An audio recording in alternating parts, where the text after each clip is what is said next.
வணக்கம் கண்ணு, இது ஜிஎஸ்கே மதுரை பொண்ணு.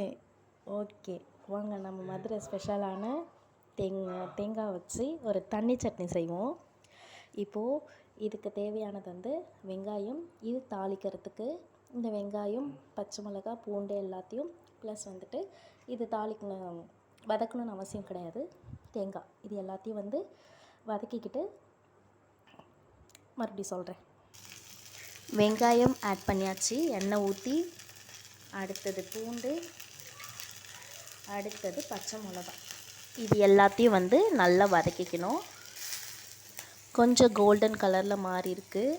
ஸோ இப்போ தேங்காய் ஆட் பண்ணிடலாம். அதையும் நல்லா வதக்கிக்கலாம். ஃப்ளேம் ஆஃப் பண்ணிவிட்டு இப்போது ஜாருக்கு மாற்றிக்கலாம். சூடு ஆறிடுச்சு. இதில் கொஞ்சம் சால்ட்